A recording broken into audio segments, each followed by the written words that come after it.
안녕하세요. 반갑습니다. 문병준 변호사입니다. 제가 이제 여기저기 이제 강의도 하고 뭐 강연도 하고 나름대로 좀 많이 다니는 편인데 이렇게 인프라가 잘 갖춰져 있는 데는 처음입니다. 그래서 뭐 기술팀이 와 있는 경우는 제가 거의 처음인 것 같거든요. 굉장히 떨리고 그런데 오늘 제가 이제 오늘 창업 포럼에 와서 여러분께 이제 좀 말씀을 이제 드리려고 하는 것은 이제 데이터라는 것에 대해서 좀 말씀을 드리려고 합니다. 네, 그래서 이제 제가 제 소개부터 좀 드리면, 네, 이제 학교 졸업하고 나서 이제 저는 해군 이제 학사장교로 전역을 했습니다. 이게 제가 이거 꼭 가면은 이제 말씀드리는 이유는 요즘에는 병역 의무 이행 여부가 굉장히 중요하기 때문에 제가 병역을 이행했다는 사실을 항상 이렇게 주지시키고 제가 자신을 가지고 말씀드리는데 군대를 정훈병과로 이제 전역을 한 다음에 사법시험을 준비를 해서 이제 법조계로 들어섰습니다. 이제 어떻게 저는 이제 어렸을 때부터 뭐 판검사가 돼가지고 뭐 대법원장이 돼야 되겠다 뭐 이런 거창한 꿈이 있었던 것은 아니고요. 생계형으로 이제 먹고 살아야 되는 상황에서 이제 뭘 할까 고민을 하다가 자격증을 가지고 있어야지 그래도 아무래도 좀 자유롭게 살 수 있지 않을까 싶어서 이제 시험 준비를 했었고 합격하고 온 이후에는 국회에서 한 2년 정도 국회 비서관으로 근무를 했었습니다. 그래서 오늘도 제가 그래서 말씀드리려고 하는 이제 주된 내용들은 이제 정부에서 이 데이터 산업을 어떻게 바라보고 있느냐, 그리고 실제로 이제 데이터 산업이 이제 현실적으로 경제계에서는 이제 어떻게 또 진행이 되고 있는지 이제 이런 것들을 좀 말씀드리려고 합니다. 국회 비서관을 마치고 나서는 이제 여러 가지 기관에서 경험을 쌓았는데요. 국가균형발전위원회에서 자문위원도 하고 지금은 이제 경기도 지방세 심의위원으로도 활동하고 있고, 그다음에 규제개혁특구라고 해서 지금 현재 이제 데이터 산업도 마찬가지지만 여러분도 잘 아시겠지만 이제 새로운 분야에 대해서는 우리나라에서는 규제들이 좀 많습니다. 그래서 이제 규제 샌드박스를 만들겠다, 규제 개혁을 하겠다 이런 노력들을 많이 했었잖아요. 그런 이제 차원으로 이제 규제개혁 특구라는 걸 만들어가지고 이제 그 특구에서는 좀 규제를 풀어주는 이제 그런 게 있는데 이제 거기 이제 심의위원도 맡고 있습니다. 그래서 이제 오늘 제가 말씀드릴 것은 데이터와 관련된 건데, 데이터는 지금 대표적인 규제 분야라고 생각을 하시면은 될 것 같아요. 왜냐하면 지금은 이제 데이터 산업, 그러니까 빅데이터라 그래서 데이터를 마이닝하고 AI로 처리하고 새로운 상품을 만들어내고 하는 것들이 굉장히 일반화되어 있다고 생각을 하시지만, 그리고 이제 정부에서도 그렇게 추진을 하고 있지만 실제로는 데이터가 굉장히 위험합니다. 네, 위험해요.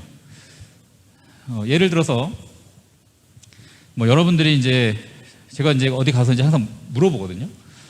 데이터 중 여러분의 정보, 나에 대한 개인 정보 중에서 어떤 정보가 가장 나에게 치명적인가를 한번 생각을 해보실래요? 이제 어떤 거가 가장 치명적일 거라고 생각하세요, 사회자님?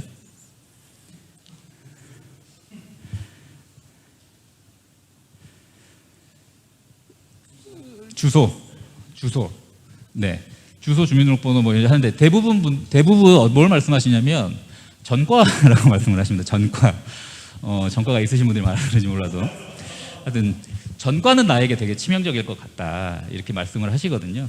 그런데 일반적으로 제가 볼 때 가장 중요한 데이터는 질병에 관한 데이터일 수가 있어요. 개인 질병.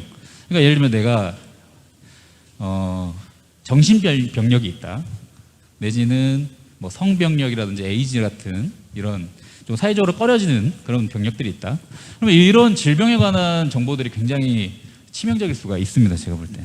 그래서 이 데이터라는 거는 활용을 하려고 놓고 보니까 이 개인의 인권을 너무너무 침해할 수 있는 가능성이 있더라는 것이죠.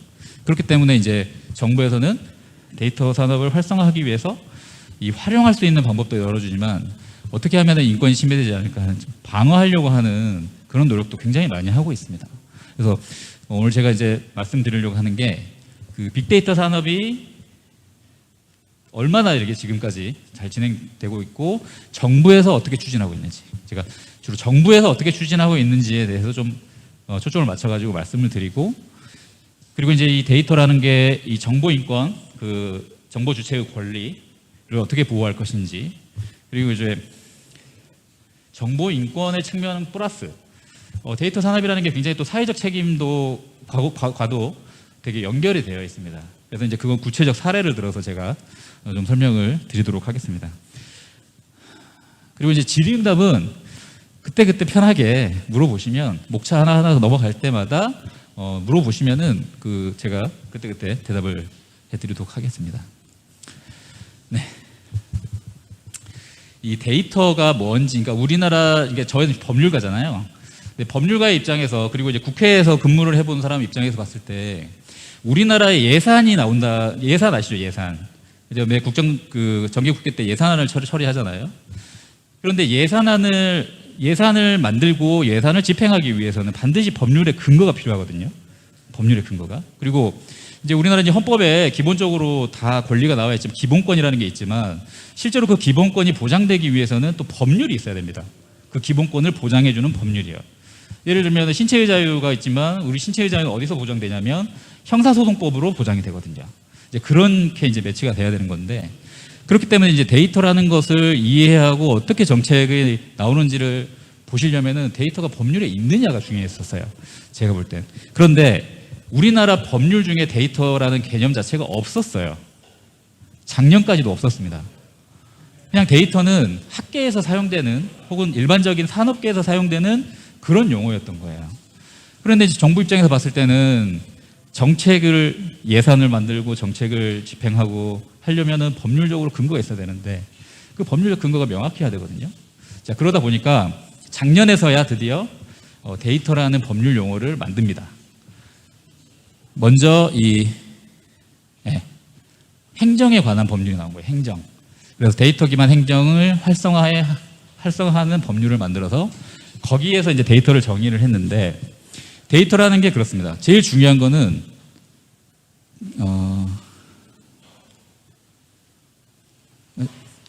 기계에 의한 판독이 가능해야 돼요. 정보 처리 장치를 통해서 만들어지고 기계에 의해서 판독이 가능해야 돼요. 그러니까 여러분들이 뭐 책자로 가지고 계시잖아요. 이거 데이터가 아닙니다. 네, 데이터라고 볼 수가 없는 거예요. 책자에 있는 내용을 데이터화 시키면, 그러니까 저도 이제 데이터라는 말을 쓰게 되는데, 일상 용어로 기계가 판독하고 정보 처리 장치가 처리할 수 있는 상태로 만들어야지 데이터가 된다라고 이제 정부에서 이제 정의를 한 겁니다. 이렇게 해가지고 데이터에 관한 법률이 이제 처음 만들어졌고, 그 공공 데이터 제공 및 이용 활성화에 관한 법률도 만들어졌어요. 근데 거기에는 데이터베이스라든지 전자화된 파일로 이렇게 규정을 하고 있습니다. 그래서 제가 두 가지 법률에 대해서 말씀드린 이유는, 정부에서는 데이터를 활용하려고 하고 있는 거예요. 행정에서 활용해라, 공공 데이터는 제공해라. 이제 이렇게 법률을 만들고 있는 거거든요. 그래서 이게 특히 이제 그 문재인 정부 들어서 이제 새로 4차 산업혁명위원회라는 걸 만들고, 이제 4차 산업의 핵심은 여러분도 아시겠지만 데이터, AI 이런 것들이잖아요. 그래서 더 많은 정책이라든지 추진하는 예산 같은 게 많이 실리게 됩니다. 대표적인 게 여러분 들어보셨을 거예요. 마이데이터라는 산업 들어보셨어요? 마이데이터? 그 앞에 그 꼬드거시는 분, 마이데이터 산업 어떤 건지 설명해 주실 수 있나요? 간단하게. 네, 선생님. 네. 죄송합니다. 너무 어려운 질문을 제가 드린 것 같은데, 마이데이터라는 걸 간단하게 이제 설명드리면, 자, 지금까지 여러분들이 신용카드를 사용하시면 신용카드를 긁을 때마다 결제 정보라는 게 만들어지죠. 그럼 그 결제 정보라는 거는 누구의 정보인지 생각해 보신 적 있으세요? 누구의 정보죠? 예, 그렇습니다. 애매하잖아요. 이제 과거에는 그 결제를 해준 신용카드사가 그 정보를 가지고 있었고 신용카드사의 정보로 받아들였던 거예요. 그런데 이제 이 마이데이터라는 건 뭐냐면 그 정보는 내 정보다 이거죠. 내가 결제했으니까 내 정보다. 그래서 과거에는 신용카드를 사용한 신용카드 회사에서 가지고 있는 정보를 자기들이 어떻게 활용하든지 상관이 없었어요. 그리고 그거를 이제 다른 회사에게 줘라라고 할 수가 없었던 것이죠. 그런데 이제 마이데이터라는 것은 법률에 있는 문호를 한번 읽어보실까요? 개인 신용정보 주체는 이게 개인입니다. 개인. 신용정보 제공 이용자 등에 대해서 이게 저기 금융기관, 그다음에 뭐 전자금융회사, 뭐 신탁회사, 증권회사 이런 것들이거든요. 그가 보유하고 있는 본인에 관한 개인 신용정보를 전송하여 줄 것을 요구할 수가 있는 거예요. 그러니까 이게 법률 문호로 보면 이게 뭐지? 이런 생각이 드시잖아요. 근데 여러분들이 데이터 산업이라는 걸 딱 보셨을 때 데이터는 정부 기업의 재산으로서 가치가 있을까요, 없을까요? 있을까요, 없을까요? 당연히 있겠죠. 당연히 있잖아요. 그러니까 예를 들면 네이버라는 회사가 검색 서비스를 제공을 하고 있는데 우리나라 10대, 20대, 30대, 40대들이 어떤 정보를 검색하는지, 어떤 제품에 관한 정보를 검색하는지, 그리고 실제로 어떤 제품이 가장 많이 검색을 했는지, 이런 정보들이 네이버만 가지고 있으면 얼마나 이게 고급 정보고 소중한 정보입니까? 그렇잖아요. 근데 그렇기 때문에 이 데이터라는 것은 기업의 핵심 자산이에요. 근데 이 마이데이터라는 게 뭐냐면, 아니 내 거 정보면 네이버 네가 가지고 있지 말고 뭐 다음한테 줘라, 이렇게 요구할 수가 있는 권리가 새로 생긴 겁니다. 그전까지는 그런 권리가 없었어요. 그러니까 정부에서 아무리 네이버가 뭐 독점을 하든 시장 지배적 지위를 남용하든 너네가 가지고 있는 데이터를 다른 회사에다가 주어라라고 할 수가 없었던 거죠. 그런데 이 정보 주체의 어떤 권리가 이제 마이데이터로서 인정되면서 이 정보를 전송하라고 요구할 수가 있게 된 거예요.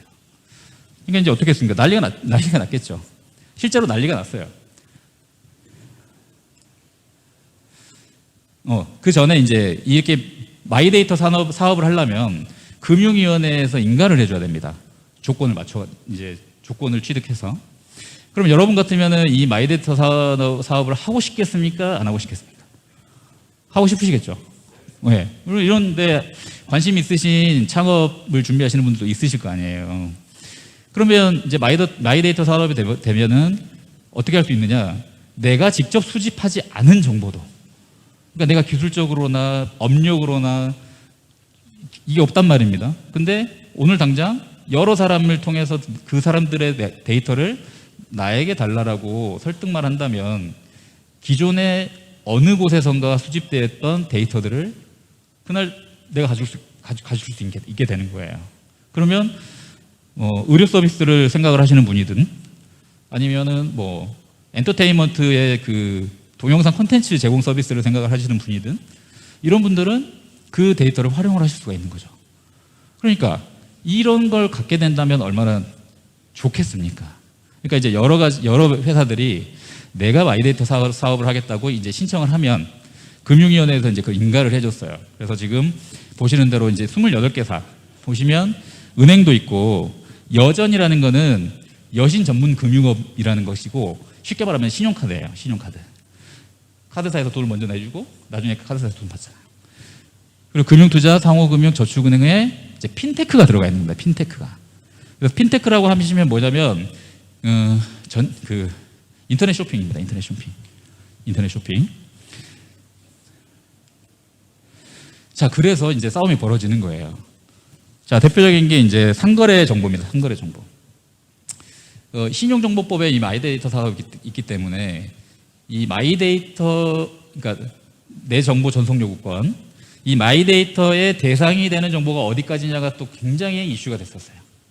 근데 여러분들이 만약에 이 사업을 통해서 어떤 그 새로운 아이템을 개발을 하신다고 생각을 하시면 최대한 많은 정보를 받으시는 게 제일 좋겠죠. 최대한 많은 정보를. 그래서 전자상거래 업체들한테 각 고객의 주문 내역까지도 마이데이터에 대상으로 집어 넣으려고 했던 거예요. 금융위원회에서. 그렇게 되면 어떻게 되냐면 제가 몇 월 며칠에 운동화를 샀는데 나이키 운동화를 샀느냐, 뭐 리복 운동화를 샀느냐, 뉴발란스 운동화를 샀느냐까지도 다 제공을 해주는 거고, 심지어는 그 나이키 그 이제 주문에 구체적인 주문 내역에 나이키 무슨 모델까지 박혀 있으면 무슨 모델을 주문했느냐까지도 자세히 제공을 해줄 수가 있는 거예요. 그러면은 이제 예를 들면 네이버 같은 경우에는 전자금융이기도 하지만 전자상거래도 하고 있잖아요, 네이버가. 그럼 네이버는 자신들의 회원이 어떤 회사에서 어떤 가격에 어떤 모델의 운동화를 샀는지 이 정보가 자기들한테 굉장히 중요한 정보잖아요. 그렇죠? 그리고 심지어는 이제 그 사람들이 소득 수준까지도 결합된다면 더할 나위 없겠죠. 그러면 완전히 고소득층을 위한 서비스도 가능해지고 저소득층에 대해서는 어떻게 보면 또 약간 홀대할 수 있는 이제 이런 서비스가 여러 가지가 가능해지는데, 맨 처음에 전자상거래 회사들한테 그 모든 주문 내역까지 다 제공을 하라고 해버린 거예요. 그러니까 이제 11번가니 뭐 그다음에 이베이니 이런 전자상거래 업체들이 뒤집어진 겁니다. 이거 우리의 그 영업의 핵심 가치인데 이걸 제공하면 어떻게 되느냐. 그래서 이제 최종적으로는 카테고리로 정리가 됐어요. 그러니까 제가 아까 말씀드린 대로 나이키 운동화를 샀다, 나이키의 무슨 모델을 샀다가 제공을 하는 게 아니라 운동화를 샀다, 이런 식으로 되는 거죠. 훨씬 그 정보의 가치가 떨어졌죠. 네. 그래서 이제 이런 문제가 이제 올 초에 이제 벌어졌습니다. 실제로는 작년에 금융사들하고 전자상거래 업체들하고 피 터지는 싸움이 벌어졌었어요. 네. 근데 금융위원회에서는 이제 그거를 중재하기를 카테고리의 형태로만 이제 제공하는 걸로 정리를 한 것이죠. 이게 이제 신용정보법을 통해서 정부에서 가장 핵심적으로 데이터 활용, 우리 데이터 활용해야 된다. 그럼 데이터 활용을 어떻게 할래? 신용정보부터 하자. 그럼 신용정보에서는 어떤 걸 줄래? 마이데이터 전송요구권이라는 걸 만들어서 서로 정보를 공유할 수 있도록 해버리자. 라고 이런 제도가 이렇게 만들어진 겁니다. 그리고 실제로 작년 올해 이제 진행이 되고 있고, 이걸 통해서 어떤 사업이 새롭게 시작됐고 어떤 업체가 뜨고 지고 했는지는 아직 나오진 않았어요. 이제 올해 지나가고 내년 정도의 사업이 구체화되면은 이제 그때는 실제로 어떤 회사들이 더 좋아졌고 어떤 회사들이 몰락을 했는지를 알 수가 있겠죠.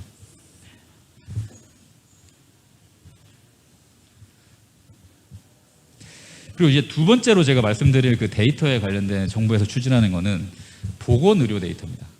그래서 제가 아까 말씀드렸지만 건강정보는 굉장히 치명적인 정보거든요. 그런데 아이러니컬하게도 우리나라에서 가장 많은 데이터가 자세하게 축적되어 있는 곳이 의료정보입니다. 왜냐하면 우리나라는 거의 모든 의료기관이 국민건강보험 체계에 들어있잖아요. 그리고 여러분들 중에 국민건강보험이 없으신 분도 없고, 내가 병원을 갔을 때 건강보험을 처리 안 하시는 분도 없고, 그렇죠? 그러니까 몇몇 그 비수가 대상, 그러니까 수가 대상이 아닌 의료 행위를 제외하고는 모든 의료 행위에 대한 데이터가 우리나라가 쌓여 있어요.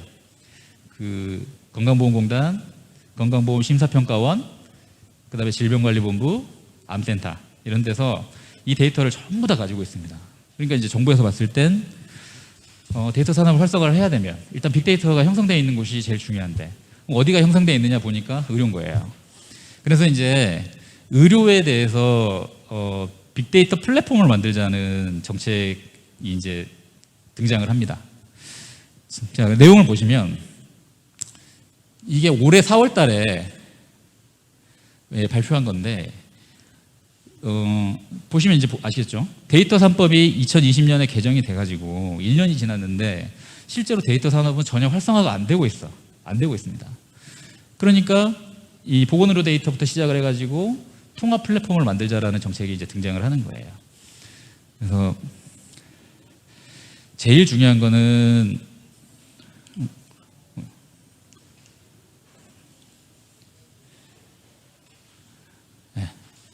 여기 보시면 표준화입니다.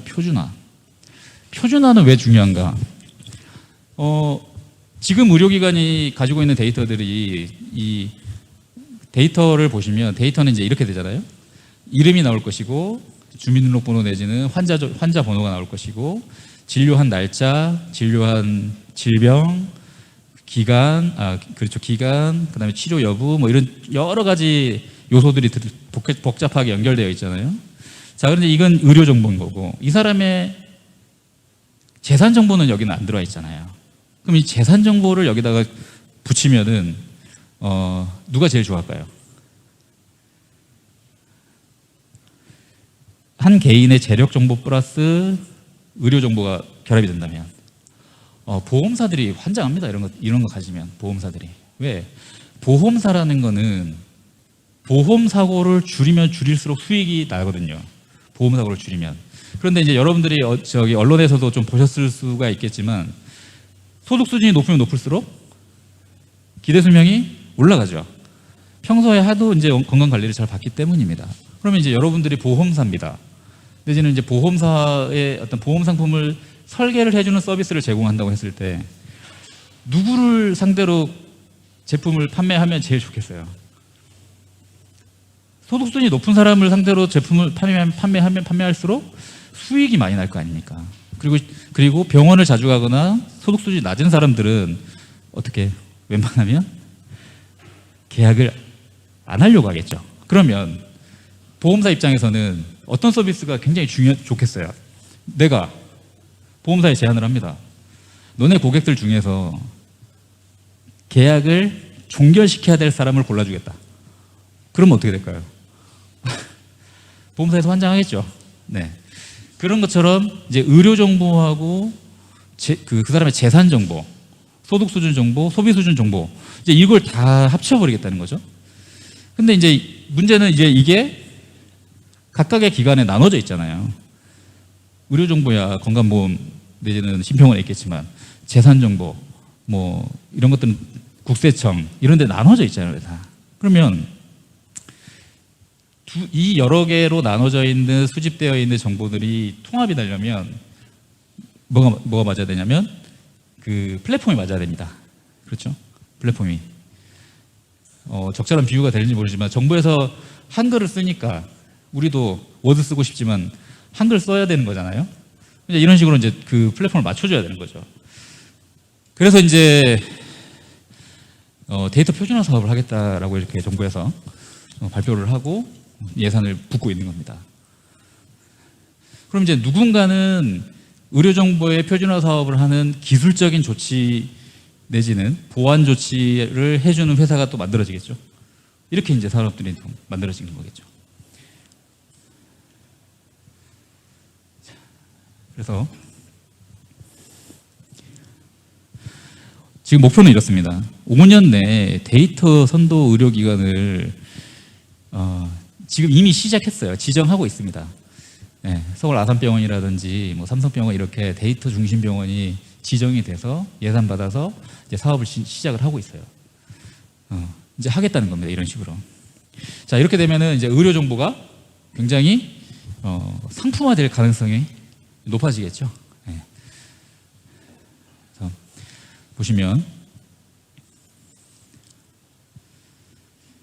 표준 용어로 맞추고 전송 기술도 맞추고 그래서 결과적으로는 개인 건강 데이터라는 거를 하나의 어떤 표준화된 모델로서 정리를 하겠다는 거죠. 표준화된 모델로서. 자, 두 번째는 자 이제 표준화 시켰어요. 그럼 표준화 시키면 이거는 기술적인 거를 완료를 하는 거잖아요. 기술적인 거를. 그리고 나서는 어떻게 또 활용을 하느냐.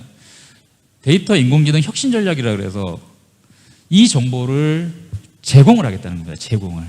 이렇게 만들어진 정보를 공공기관에도 제공하고 민간기관에도 제공을 하겠다는 거예요. 그런데 이제 그 표현이 이제 목적은 뭐냐면 의료 AI하고 신약 개발 등등의 연구를 하려면 데이터가 필요하니까 그 데이터를 제공을 하겠다는 건데 이 표현이 이제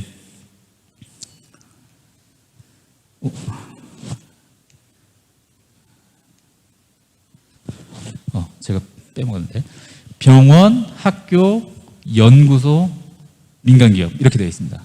그러니까 먼저 민간기업에다 제공하겠다 그러면은 너무너무 이제 좀 수익이나 영리성이 강조가 되잖아요. 그러니까 일단은 병원을 중심으로 병원에서 생성되는 데이터를 가지고 그다음에 건강보험이라든지 심평원에서 가지고 있는 데이터를 가지고 통합을 해서 이거를 연구 목적으로 학교에 제공을 하고 그 학교는 민간기업으로부터 지원을 받아서 연구를 진행을 하는 것이죠. 그래서 이걸 지금 보시면은 곧바로 상품화되거나 곧바로 영리기업에다가 제공을 하는 건 아니지만 궁극적인 목적은 이 건강정보, 그 개인 건강정보를 가지고 이제 산업화할 수 있는 그런 정책들을 만들어 가겠다는 것이죠. 네. 그래서 이게 문재인 정부에서만 시작된 게 아니고 보시면 2000년대 중반, 그러니까 이명박 정부 시절부터 의료 데이터를 이제 활용하려고 하는 노력들이 쭉 있었고, 근데 아까도 말씀드렸다시피 의료 정보는 굉장히 개인의 어떤 인권을 침해할 수 있는 여지가 굉장히 크잖아요. 그러니까 안 됐던 거예요. 지금까지 안 됐던 것이죠.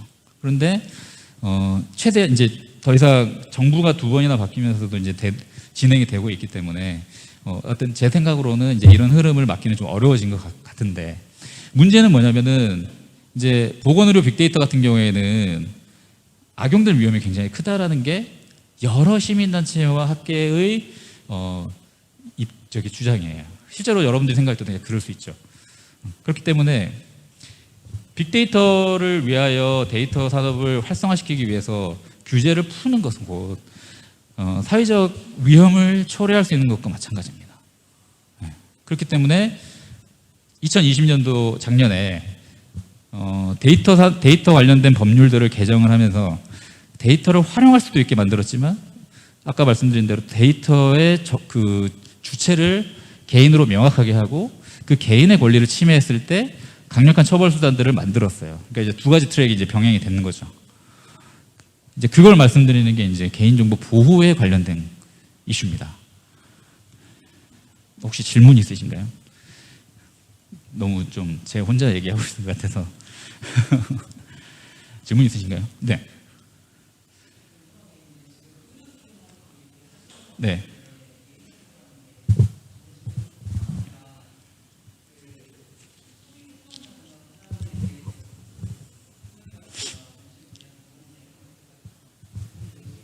그렇습니다. 네.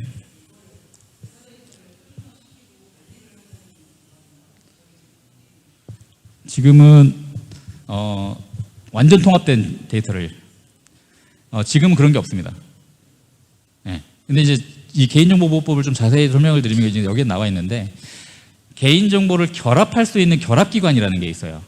근데 그 결합기관은 그 개인정보보호위원회 정부에서 지정을 해줘야 됩니다. 그래서 민간에서는 함부로 결합을 못하도록 되어 있어요 지금. 네. 근데 이제 신용정보회 같은 경우에는 신용정보는 개인정보하고 약간 다른 게 신용정보는 오히려 내가 막 제공을 하려고 해요. 왜? 내 신용도가 평가되는데 내 신용도 평가에 유리한 자료는 내가 막 내야 되잖아요. 그래서 신용정보는 개인정보보다는 제공 뭐 이런 데에서 좀 더 완화되어 있습니다.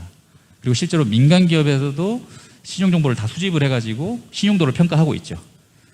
대부분 민간 기업에서 하고 있죠. 그걸 뭐 나이스라든지 이런 회사들에서. 그게 좀 차이점은 있습니다. 그런데 이제 의료정보나 개인정보에 대해서는 정부에서 좀 규제를 하고 있어요. 다른 질문 있으세요? 그리고 제가 이제 신용정보하고 의료정보를 말씀드린 이유는 정부에서 추진하는 대표적인 정책이기 때문이에요. 실제로 이 2가지 외에도 이제 여러 가지 분야의 이제 개인정보라든지 활용 가치가 있는 정보들이 있을 텐데 가장 논쟁적이고 이슈가 되고 있는 게 이 2가지입니다. 그리고 이제 그 보건의료 빅데이터하고 AI 플랫폼 전략 같은 경우에는 2021년도 보건복지부 예산사업 12가지 중에 포함되어 있는, 그러니까 주요 12가지 사업 중에도 포함되어 있는 이런 사업이고 그렇습니다 지금. 그러니까 이제 제 판단으로는 정부에서는 굉장히 데이터를 좀 활용해보고 싶은 거죠. 활용해보고 싶은 거예요. 그런데 실제로 제가 보면은 이 데이터에 대해서 전문가가 없습니다. 그러면 이제 보면 데이터는 아까 말했다시피 제가 여러 키 값이 있는 건데 그 중에서 몇 개를 없애고 몇 개를 빼야 되느냐라는 게 그 논의가 구체적으로 돼야 되잖아요. 그런데 그게 아주 치명적이에요. 예를 들면 20대라고 구분되는 거하고 21세, 22세, 23세로 1년 단위로 구분되어 있는 것하고 정보의 가치를 생각을 해보시면 질적으로 달라지잖아요. 그런데 가공을 할 때 뭐 이렇게 20년, 10년으로 줄인다, 뭐 20년대로 줄인다 이렇게 돼버리면 정보 가치가 훨씬 줄어드는 거죠. 그런 게 이제 논쟁이 될 겁니다, 앞으로는. 근데 지금은 이 구체적인 사례에 대해서 누구도 얘기를 할 수가 없어요. 뭐 사례가 없기도 하지만 하여튼 전문가가 없기 때문이라고 저는 보고 있거든요. 그러니까 여러분들이 만약에 통제하는 방향으로 간다, 내지는 이거를 자유자재로 가공하는 방향으로 나가신다, 그러면 지금 블루오션입니다. 그 전문가가 있다고 보기엔 좀 어려워요, 거기에 대해서는. 그러니까 이제 보험 상품 설계하는 것처럼 앞으로는 이 데이터 상품의 어디서부터 어디까지를 자기가 잘 조작을 해가지고 상품 가치의 차이를 내는 거, 이것도 이제 어떻게 보면 자기 능력이 될 수 있을 거라고 저는 봐요. 네, 그래서 이제 개인정보보호법을 제가 좀 설명을 드리면, 작년에 이제 개인정보보호법 체계가 정리가 쭉 됐습니다. 두 가지 취지인데, 하나는 개인정보를 보호하겠다는 취지가 하나이고, 두 번째는 개인정보를 활용시키겠다는 게 취지예요. 근데 이제 두 가지는 모순되죠. 그렇죠? 모순되죠. 지금은 보호에 대해서 좀 더 방점이 찍혀 있습니다. 보호에 대해서. 왜 그러냐면, 이제 전 세계적으로 요새는 이제 데이터 기업이나 어떤 뭐 예를 들면 가장 쉬운 예로 SNS라든지 검색하는 프로그램의 업체들 보면 글로벌 기업들이잖아요, 다. 그럼 이제 얘네들이 본사가 미국이면은 미국에서만 영업을 하는 게 아니잖아요. 유럽에서도 한단 말이에요. 그리고 실제로 인구로 대비해 보면은 유럽이 가장 큰 시장일 수가 있거든요. 왜냐면 아시아는 중국이 좀 약간 폐쇄적이거든요. 그런데 이제 어떻게 돼버렸냐면 2018년도에 유럽에서 GDPR이라는 걸 만들어가지고 개인정보에 대한 일반 기준을 만들어버렸어요. 그런데 유럽의 GDPR이 굉장히 강력한 보호 체계입니다. 활용보다는 강력해. 그러니까 미국은 예전부터 규제 풀이니까 개인정보를 함부로 막 썼어요. 그런데 이제 유럽은 미국과는 좀 다르죠. 개인의 자유, 권리 굉장히 보호하잖아요. 그러다 보니까 2018년도에 GDPR이 굉장히 강력한 체제가 됐고, 거기에 핵심적으로 어떻게 돼버렸냐면 GDPR의 수준에 떨어지는 곳에는 데이터를 제공을 안 한다 이렇게 됐어요. 네. 그러니까 유럽 내에 와가지고 영업을 하려면 GDPR을 지켜라. 그리고 그걸 안 지키면 과징금을 때리는데, 우리나라는 과징금이 뭐 100억, 200억 수준, 최근에 제일 많이 나오는 게 뭐 한 250억 정도거든요. 근데 독일, 뭐 유럽의 영국 이런 데들은 뭐 4천억 원 뭐 이렇게 됩니다. 1조 이런 식으로 때립니다. 굉장히 강력하게 과징금 처벌하는 체제이기 때문에 그 GDPR을 안 따라갈 수가 없어요. 그래서 이제 미국 자체적으로 이런 논쟁들이 많이 벌어지고 있지만, 실제로 이제 유럽 기준에 맞춰야 되니까 전 세계적으로 좀 강화되고 있는 측면이 있습니다. 그리고 이제 우리나라도 GDPR에서 원하고 있는 그 기준을 다 맞췄어요. 네. 그래서 개인정보 보호와 활용 중에 아직은 보호에 대한 방점이 더 보호에 찍혀 있다, 이제 이렇게 보시면 되고, 개인정보보호법을 여러분들이 이제 한번 읽어보시면 좋겠지만, 안 읽어보신다고 했을 때 그냥 간단히 생각해 보시면 다 개인정보라고 생각하시면 돼요. 개인정보. 그 개인정보보호법에 보면 개인정보라는 게 그 개인정보 보호에 대한 일반법이에요. 일반법. 그래서 아까 말씀드린 신용정보는 신용정보라는 그 특별한 어떤 개별적인 정보죠. 의료정보도 마찬가지고, 뭐 이렇게 위치정보가 또 대표적이고, 위치정보, 우리 내비게이션 쓰는 거 있잖아요. 위치정보법이라고 따로 있는데, 그런 특별법들 빼고는 전부 다 개인정보에 들어가 있습니다. 개인정보에. 그리고 개인정보의 개인정보 주체의 권리에 대해서 또 명시적으로 선언을 했어요. 그래서 이제 보시면 동의할 수 있는 권리, 그 다음에 내 개인정보를 어떻게 처리하고 있는지 알려달라고 할 수 있는 권리, 열람하고 등사할 수 있는, 복사하고 뭐 이렇게 사본을 받을 수 있는 권리, 그만 정보 처리하라고 정지를 요구할 수 있고 삭제를 요구할 수 있는 권리들이 있다라고 개인정보보호법에서 이제 선언을 하고 있습니다. 그래서 이제 개인정보 보호에 대한 일반법이고, 여기에 따르면 개인정보라는 게 이렇게 돼 있어요. 살아있는 개인에 대해서 그 정보 자체만으로도 그 사람을 알아볼 수 있는 정보 있죠. 얼굴, 이름, 주민등록번호, 여권번호, 뭐 자동차 운전면허 번호, 뭐 이런 거 있잖아요. 그 자체만으로도 개인을 특정할 수 있는 정보 플러스 그 정보만으로는 특정이 안 되지만, 뭐 예를 들면 학교 나온, 군대를 나온 그런 정보도 있죠. 그 자체로만은 특정이 안 되지만 다른 정보와 쉽게 결합해서 개인을 알아볼 수 있는 정보, 이렇게 규정이 되어 있습니다. 이제 이러다 보니까 웬만하면 다 개인정보에 들어가는 거예요. 웬만하면. 그러니까 아까 제가 이제 군대에 대해서 말씀드렸고 경력을 말씀드렸잖아요. 근데 군대 경력과 제 개인 경력을 몇 개 조합하면은 저를 알아볼 수 있잖아요. 아, 이거 문병진 변호사네, 이렇게 알아볼 수 있는, 이게 다 개인정보에 포함된 겁니다. 그래서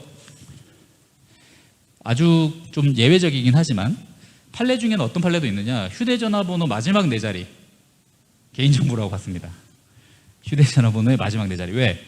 이 마지막 4자리는 생일, 뭐 이렇게 의미 있는 번호로 그 번호를 많이 만든다 이거예요. 그렇기 때문에 이걸로도 개인을 알아볼 수 있다. 그래가지고 이제 그런 판례가 나온 적도 있습니다. 이례적이지만. 그리고 이게 개인정보예요. 그리고 개인정보보다 더 보호를 받게 되는 정보가 또 있습니다. 민감정보라는 게 있어요. 민감정보. 민감정보는 읽어보시면 딱 진짜 민감한 정보죠. 사상, 신념, 정당, 노조의 가입 활동, 내역, 정치적 견해, 건강과 성생활 등등, 이제 이렇게 이제 사생활을 현저히 침해할 수 있는 정보를 이제 민감 정보로 별도로 분류했어요. 그러니까 아까 저희가 논의했던 의료 정보는 민감 정보에 들어가죠.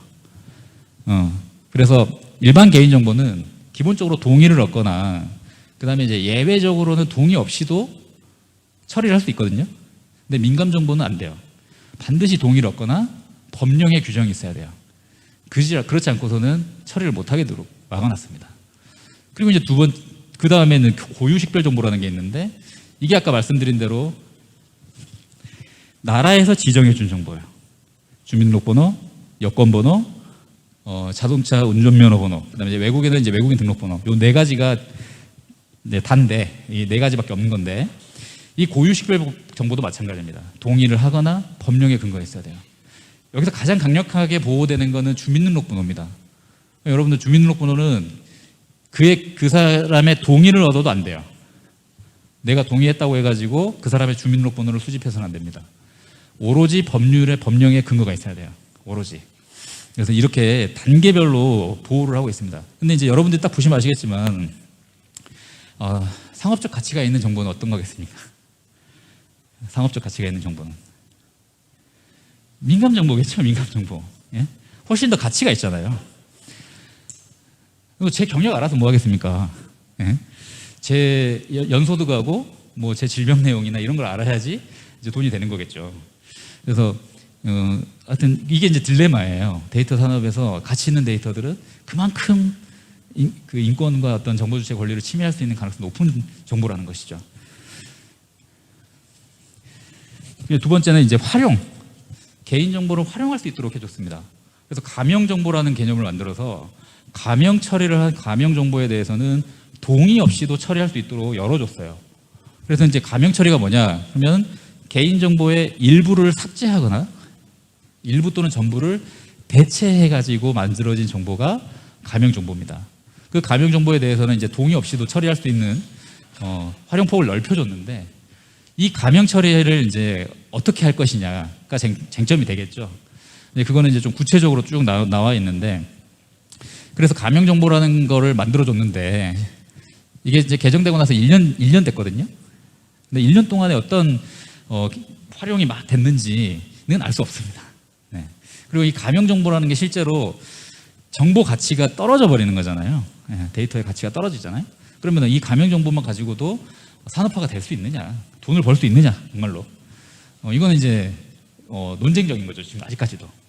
이걸로는 불충분하다. 근데 이제 신용정보는 아까도 말씀드렸다시피 내가 제공도 한다고 말씀드렸잖아요. 그만큼 이제 보호 가치가 떨어져 있는 건데, 그래서 신용정보법에는 익명정보라는 개념도 들어왔어요. 익명정보는 아예 개인정보로 안 봅니다. 예, 안 봐요. 그래서 뭐 동의권이라든지 아까 말한 열람등사, 뭐 마이데이터 뭐 이런 권리들이 하나도 적용이 안 됩니다. 완전 프리예요, 그거는. 그런데 어떤 의미냐? 지금은 뭐 익명정보로 해가지고 누가 산업화 시키고, 그러니까 활성화를 시켜가지고 뭐 이걸로 돈벌이를 하고 있느냐? 그렇지는 않다고 봐요. 하지만 이 개념 자체가 들어왔다는 것은 이 개념이 확대될 가능성이 있는 거죠. 가명정보도 그 자체로 지금 의미가 있다기보다는 이 가명정보의 범위가 확대될 가능성이 있는 거예요. 그렇기 때문에 이제 이게 이제 루비콘강을 건넌 개념이 되는 거죠. 시작되는 거죠, 여기서. 자, 개인정보법은 이제 말씀드린 대로 개인정보를 강력하게 보호하자는 취지 하에서도 개인정보를 활용하자라고 이제 만들어 준 겁니다. 그래서 저희한테도 항상 많이 그런 게 와요. 이걸 가지고 사업을 해도 법적으로 괜찮냐? 근데 제가 이제 한 두세 건 정도를 검토를 해서 드리는 거를 보면 아닙니다. 동의를 받으세요. 동의를 받으셔야 됩니다. 혹시 모르니까 동의 받아놓으세요. 저는 이렇게밖에 얘기할 수가 없거든요. 그래서 아직까지는 이 가명정보라든지 데이터 활용에 대해서 막 시원하게 열려있다 이렇게는 말씀드리기 좀 어려운 것 같아요. 근데 이제 앞으로는 얼마든지 가능성이 있기 때문에 그 안에서 어떻게든 아이템을 잘 만드시면 그게 이제 대박이 나겠죠. 네. 혹시 질문 있으신가요? 개인정보 보호에 대해서? 미국의 예를 하나 좀 말씀드리면, 근데 여러분들 이제 미국은 성문법이 아니고 불문법이고 판례법이고 뭐 이렇게 말씀 많이 들어보셨죠. 네. 미국이 그리고 또 규제에서 되게 자유로워요. 그러니까 이제 사업을 하시는 분들은 항상 이런 말씀을 하시죠. 미국에서는 법이 없으면 다 한다. 근데 우리나라에서는 법이 없으면 안 한다. 못 한다. 예? 그러니까 근거가 있어야지만 우리나라는 사업을 하고, 미국은 하지 말라는 법 없으면 무조건 다 한다는 거예요. 실제로 이 개인정보에 있어서도 미국이 예전부터 신용평가, 그 다음에 그 평판조회 서비스, 스카우트 있죠, 스카우트. 예, 헤드헌터. 이런 게 굉장히 잘 돼 있는 나라잖아요. 왜냐하면 고용시장도 굉장히 플렉서블하고 완전 뭐 이렇게 정규직 이런 개념 없고 연봉제고 막 이러니까. 그러다 보니까 예전에 미국에서는 개인정보를 무차별로 수집을 했습니다. 무차별로. 진짜로. 근데 어떻게도 미국이 또 어떻게 보면은 사생활에 굉장히 민감한 나라예요. 그러니까 이제 지금은 어떻게 됐냐, 캘리포니아주를 비롯해서 각 주별로 아예 개인정보보호법, 우리나라 같은 이 개인정보보호법을 막 만들고 있어요. 이 만드는데 대표적인 기여를 했던 회사가 페이스북입니다. 페이스북. 페이스북 사례를 이제 말씀드릴 텐데, 이 데이터 산업은 네트워크 외부 효과라는 경제학적 용어인데, 네트워크 외부 효과가 강력하게 작용을 합니다. 이게 뭐냐면 간단히 말하면 네트워크 효과예요. 네트워크. 그러니까 외부 효과라는 거는 내 의도와 관계없이 발생을 한다는 게 이제 외부 효과고, 가장 중요한 개념은 네트워크 효과예요. 아까도 말씀드렸지만 정부에서 한글 쓰면 우리 한글 써야 돼요. 파일 보냈는데 워드로 보낼 수가 없잖아요. 카카오톡 보시면 아시겠죠. 내가 카카오톡을 쓰고 내가 어딘가 모임에 들어가려고 하는데 그 모임이 단체방을 카카오톡에 만들어놨어요. 그럼 난 어떻게 해야 돼요? 카카오톡 써야 되죠. 내 친구들이 페이스북 쓰고 있으면 내 친구들하고 같이 네트워킹 하려면 내가 페이스북 써야 되잖아요. 이게 이제 네트워크 효과인데, 이건 뭐 다른 산업에서도 마찬가지지만 가장 이 데이터 산업에서는 이 효과가 더 극명하게 드러난다는 것이죠. 그러다 보니까 페이스북이 미국뿐만 아니고 전 세계를 휩쓸었잖아요. 그리고 이제 그 페이스북을 대체하기가 좀 어려워지는 거죠. 물론 대체는 가능합니다. 하지만 그 대체하려면 굉장히 새로운 서비스가 나오든지 같은 다른 요인이 작용을 해줘야 돼요. 그렇기 때문에 이 데이터 산업에 있어서는 네트워크 효과가 독과점으로 바로 연결이 됩니다. 독과점으로. 그래서 이 페이스북의 사례가 아주 대표적인 사례인데, 어떤 사례냐면 2016년도에 미국 대선이 있었잖아요. 그때 여러분의 예상을 뒤엎고 여러분이 예상을 했을 수도 있죠. 누가 당선됐나요? 2016년 미국에서 누가 당선됐죠? 누가 됐죠? 트럼프. 예. 트럼프가 힐러리 클린턴을 이기고 당선이 됐어요. 그런데 이제 그 2016년 선거 이후에 어떤 스캔들이 터지냐면은 영국의 데이터 분석 업체입니다. 캠브리지 애널리티카라는 회사가 있었어요. 근데 그 회사가 페이스북으로부터 개인 정보를 그러니까 구매를 해가지고 그 개인 정보를 잘 조합을 합니다. 조합을 해가지고 이 유권자들에게 가장 잘 통할 만한 정보를 제공을 해요. 이렇게 선거 운동을 했다는 게 이 2016년 이후에 그 캠브리지 애널리티카의 직원이 폭로를 합니다. 그리고 나온 책이 이제 타겟티드라는 책인데 구조는 간단합니다. 페이스북이 여러 가지 좋아요를 누르잖아요. 그러면은 페이스북은 이 A라는 사람의 취향을 알고 있어요. 관심사를 알고 있는 겁니다. 그러면 이 사람이 낙태 문제에 대해서 찬반을 막 누른다. 그러면 이 사람 메일에는 무슨 정책만? 낙태에 관련된 정책만 가는 거예요. 어떤 사람이 이제 교육에 대해서 좋아요를 막 누른다. 그럼 이 사람한테 뭐가? 교육에 관한 정책만 가는 거예요. 그래서 이 캠브리지 애널리티카가 주장했던 거. 아니 왜 선거는 아무한테나 다 똑같은 걸 보여주느냐. 선거도 다른 제품과 마찬가지로 그 사람이 관심을 가지고 그 사람이 필요로 하는 내용만 보내주면 된다. 이런 개념을 가지고 선거운동을 했던 겁니다. 그래서 2016년도 이전에 뭐 아프리카에서도 선거에 개입하고 유럽에서도 개입하고 이런 식으로 선거를 개입하고 2016년도에는 미국 대선에서 이렇게 개입을 했던 거예요. 그러니까 이제 정치적인 견해, 아까 말씀드렸지만 민감 정보잖아요. 그러니까 이 정치적 견해가 굉장히 중요한 고급 정보인 겁니다. 근데 이래서 이제 그 정보를 어디서 받았냐? 페이스북으로부터 받았던 거예요. 페이스북에서 그 5천만 명에 대한 정보를 무차별로 제공을 한 거죠. 그러니까 당연히 페이스북 입장에서는 데이터를 사간다고 하면 주겠죠. 자기들 이익이 나는 거니까. 근데 그거를 가지고 이렇게 선거에 활용을 했던 겁니다. 그래서 결국에는 문제는 뭐였냐면 그 페이스북에서 이제 개인정보를 제공할 때 제공 동의 절차 같은 걸 잘 안 지켰어요. 네. 뭐 미국엔 그런 게 이제 없던 시절이니까. 그래서 결국에는 미국이 페이스북에 제재를 가합니다. 근데 제재를 가하는 수준이 이제 우리나라 200몇하고 상관이 6조 원. 플러스 이제 이 판결 내용을 보면은 막 다양한 조치들이 있어요. 개인정보 보호 조치를 어떻게 해라, 뭐 동의를 어떻게 받아라. 미국의 그 스타일이죠. 성문법이 없는 상태에서는 법원에서 이러이러한 조치를 취하도록 하면은 그게 바로 이제 레귤레이션이 되는 그런 미국의 특성인데 어쨌든 간에 6조 원에 달하는 벌금을 때리고 이 캠브리지 애널리티카가 망했습니다. 그런데 여러분이 지금 유튜브에 캠브리지 애널리티카를 쳐보시면은 나와요. 자기들이 어떻게 선거운동을 잘할 수 있는지를 광고하는 영상이 아직도 나옵니다. 근데 이 컨셉 자체는 굉장히 상품성이 있는 컨셉이에요, 사실. 네. 오스트리아에도 유사한 사례가 있어요. 오스트리아에는 어떤 사례가 있었냐면 이 우편 취급국이라고 할 수 있는 우리나라 우체국 같은 데 있잖아요. 이 우체국 같은 데에서 그 사람이 받는 우편물이나 이런 걸 분석해가지고 그 자료를 선거 캠프에다가 팔았습니다. 그런 사건이 있었어요. 그리고 오스트리아에서도 이제 제재를 가했던 그런 사례가 있었죠. 아무튼 그 정보가 어떤 정보가 같이 있는지 아주 극명하게 볼 수 있는 사건이죠. 자, 그다음에 이제 우리나라 사례를 하나 이제 말씀드리면 우리나라는 여기 보시면은 2020년이잖아요. 2020년 전까지는 데이터 독점이나 뭐 시장 지배적 지위 이런 데 관심도 없습니다.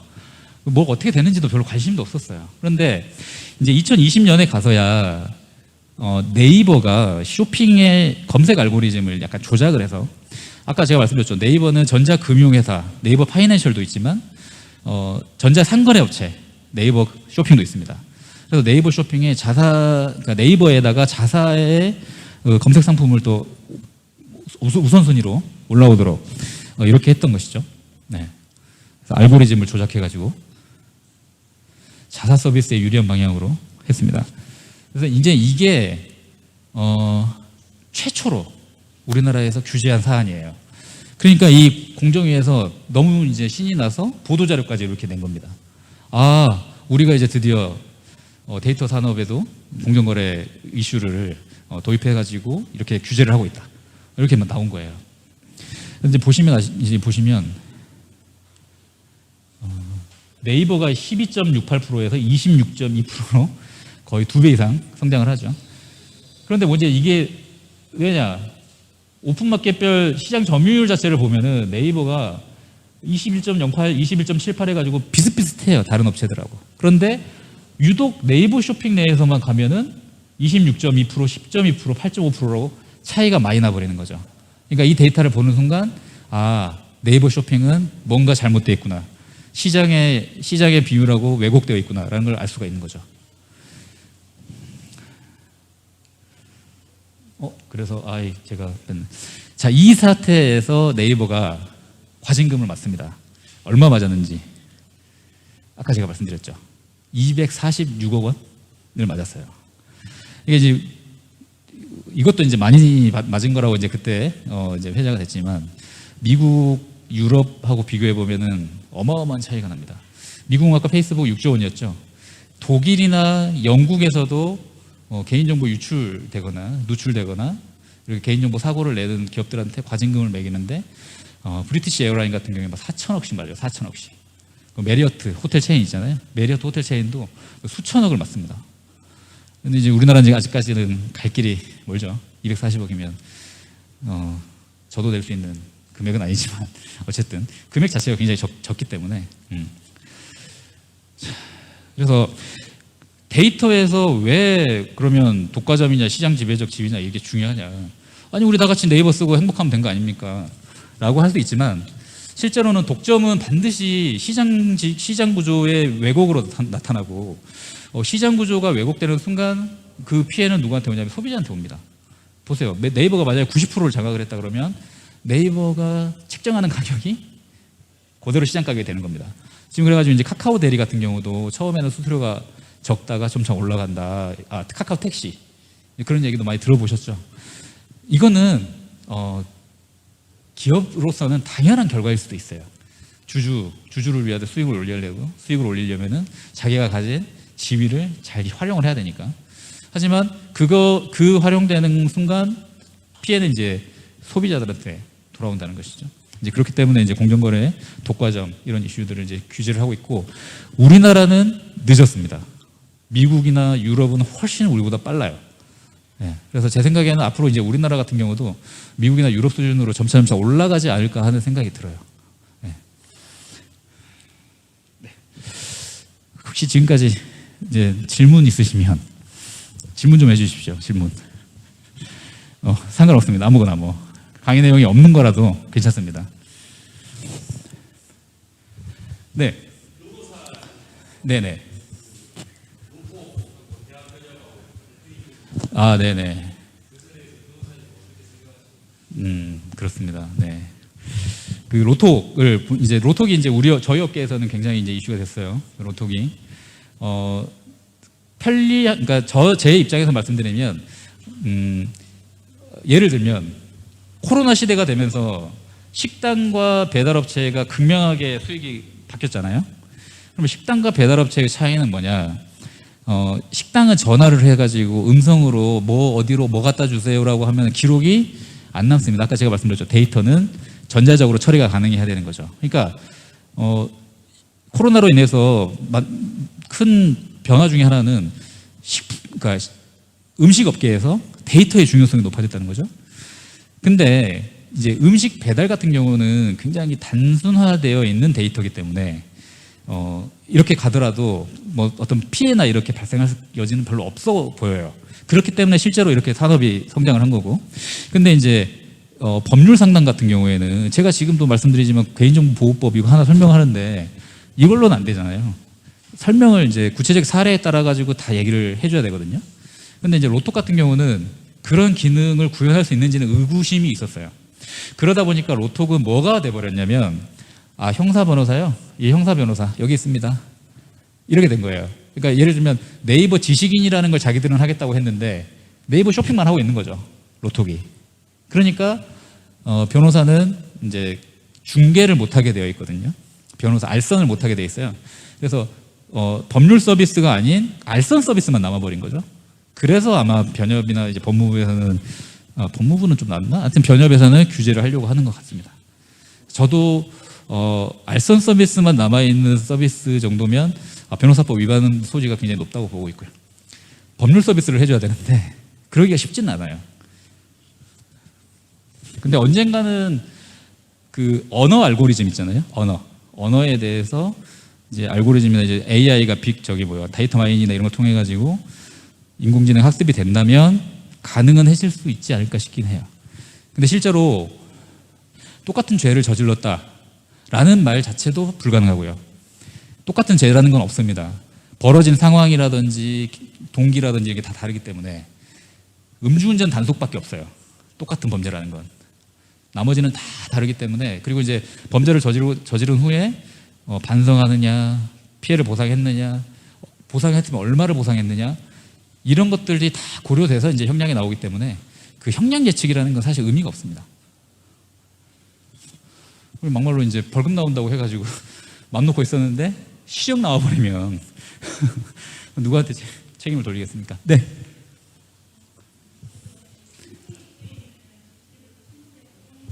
네네. 네. 네. 인생의 사건이요? 한 컷이요? 그런 말씀을 또 하시. 그냥 진짜 지극히 제 개인적인 거라서 좀 말씀을 드리면은 가장 기뻤던 때하고는 좀 달랐던 것 같아요. 왜냐면 이제 가장 기뻤던 때는 이제 대학 입시가 끝났을 때가 가장 기뻤어요. 솔직히 말해서 그때는 게임방에서 합격자 확인하고 바로 이제 박차고 나갈 정도로 굉장히 기뻤거든요. 이제 두 번째 이제 가장 한 컷이라고 좀 말씀드릴 수 있는 거는 이제 시험 합격했을 때인데, 이때는 제가 이제 군대를 제대하고 나서 뭐 여러 가지 이제 언론사 지원도 해보고, 그다음 이제 심지어 대학원을 떨어졌어요, 제가. 그래가지고 이제 저희 본과에서 난리가 났는데, 어쨌든 최초의 그 주인공이 돼가지고 이제 그런 상황에서 이제 시험 준비를 해가지고 결과적으로도 시험을 합격했고, 그때 시험 합격할 때도 이제 뭐 집안에서 눈치 보이잖아요. 제가 군대를 늦게 갔다 왔는데 이런 게 있어서 안도감이 들었다고 보는 게 이제 더 맞죠. 그때가 가장 한 컷이라고 저는 생각을 합니다. 지금도 기억나는데 저기 학동 세라믹에 있는 목욕탕에서 왜냐하면 이제 그때는 시험하면은 발표가 나요. 이 지금의 어떤 개인정보 보호와는 정말 생각지도 못할 일이죠. 그때는 이제 발표가 나기 때문에 떨어지든 붙든 간에 전화가 막 옵니다. 그래서 그 전화를 이제 안 받으려고 이제 사우나를 가가지고 이제 발표 시간 지나서야 나왔거든요. 그만큼 제가 어떻게 보면 되게 간절했던 때죠. 그래서 그때가 제 한 컷이 아닌가 생각이 들고, 더 훌륭한 한 컷이 나왔으면 좋겠습니다, 앞으로. 네. 네. 네네네.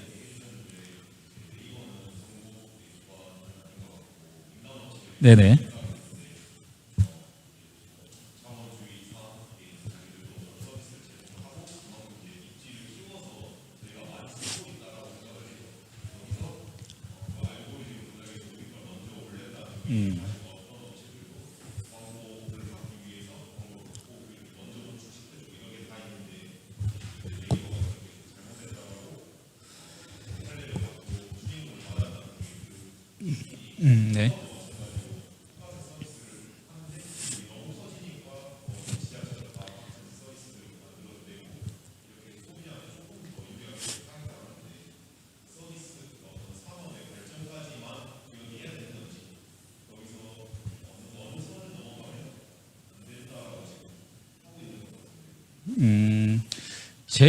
이제 정부에서 볼 때는, 그러니까 규제기관 입장에서 봤을 때는 선이라는 게 있겠죠, 자기들은.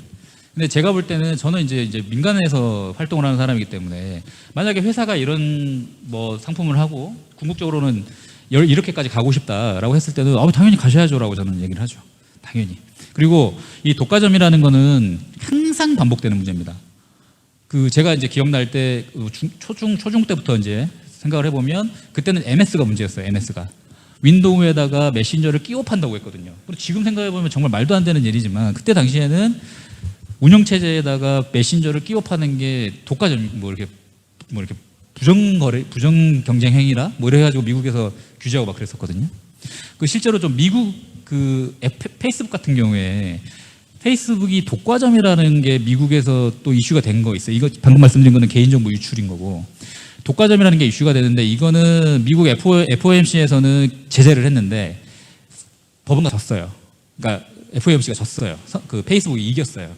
이건 독과점으로 볼 수 없다 해가지고 그러니까 이렇게 논쟁적인 겁니다. 그리고 당연히 기업을 하시는 입장에서는 그때 가서 해결하시면 되는 문제지 무조건 뭐 그러니까 이게 이제 우리나라의 어떤 사고방식 틀이 있을 거다. 그리고 그 틀을 넘어가면 안 되겠지. 이렇게 먼저 우리가 생각을 하는 게 좀 있다는 거죠. 근데 그럴 필요는 없으신 거라고 봅니다. 네.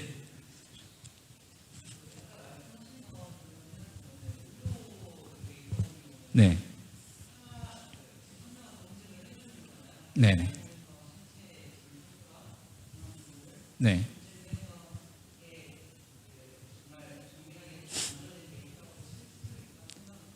네.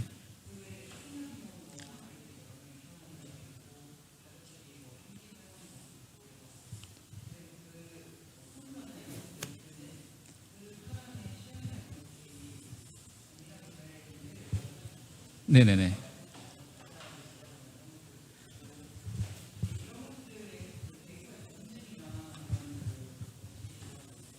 가치를 평가. 네네.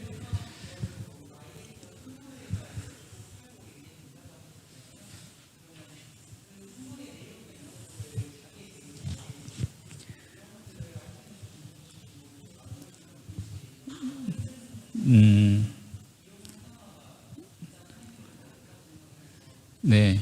지금 말씀하신 게 가장 걱정거리 중에 하나예요. 그러니까 지금 정부에서는 데이터 상품이라는 거를 만들고 싶어 해가지고 데이터 산업진흥원이라든지 그 인터넷 정보화 연구원이라든지 이렇게 니아나 뭐 K데이터 이런 데서 용역을 되게 많이 해요. 용역을 뭘 하냐면 이 데이터 상품을 어떻게 가치를 평가할 것인지를 지금도 용역을 내고 있어요. 그러니까 아직까지도 이게 정립이 안 돼 있는 거죠. 그리고 심지어는 정형 데이터에 대해서는 뭐 어떻게든 지금까지 뭐 해봤는데 비정형 데이터 있잖아요. 음성, 뭐 사진 이런 거 있잖아요. 비정형 데이터에 대해서는 아직까지 그 식별조차 어려운 상황이라 그런 문제가 많이 있는 걸로 알고 있어요. 그리고 제가 그 같은 그 용역의 이제 법률 부분으로 제가 참여를 했었는데 같은 연구 보고서 발표회를 가보면 과기부에서도 물어보는 게 그겁니다. 기존에 가치 평가하던 거하고 이거하고 무슨 차이가 있냐? 실제로 그리고 이거는 그 객관적인 가치를 측정할 수 있는 거냐? 아직도 의문인 거죠. 그리고 이제 제 개인적으로 생각은 데이터 상품이라는 걸 만들었을 때 아까도 제가 말씀드렸지만 데이터는 기업의 핵심 영업 비밀이거든요. 근데 그걸 과연 오픈할까? 이게 또 의문인 거죠. 아무리 그 데이터 상품이 돈이 된다고 하더라도 그 상품을 팔아서 얻는 수익보다 이거를 나 혼자만 활용을 함으로써 얻는 수익이 더 크다. 그렇다면 이제 이 시장 자체가 성립될 여지가 좀 줄어들고 그런 거죠. 그리고 데이터를 막 사와가지고 내가 결합할 수 있다 그러면 또 몰라요. 그런데 지금 정부에서 그걸 막아놨거든요. 내가 이걸 결합을 못하고 전문기관에다가 요청을 해야 돼요. 이거 결합해달라. 그렇다 보니까 이제 여러 한계가 있는 게 사실입니다. 그래서 아마 의료가 굉장히 민감한 정보임에도 불구하고 정부가 의료 정보를 제공하겠다라고 할 수밖에 없는 이유는 정부 거니까. 네, 정부가 이제 주체니까. 비수익이니까 얘네들은. 그래서 아마 그런 것 같고 말씀하신 대로 시장에서 이 데이터의 가치를 어떻게 평가할 건지는 굉장히 중요한 이슈고 아직도 해결이 안 됐습니다. 제 생각엔. 네. 또 질문 있으신가요? 네, 없으시면 오늘 제가 준비한 강의는 여기까지 하도록 하겠습니다. 창업을 하시는 걸로 제가 알고 있는데 데이터가 어디나 이제 지금은 쓰이고 있잖아요. 그리고 물론 규제가 있긴 하지만 어떻게든 새로운 방향을 뚫어내시면 분명히 이건 돈이 됩니다. 아이템이 된다고 저는 생각을 하고 본인이 생각하시는 아이템을 성공시키기 위해서 노력하시기 바랍니다. 감사합니다.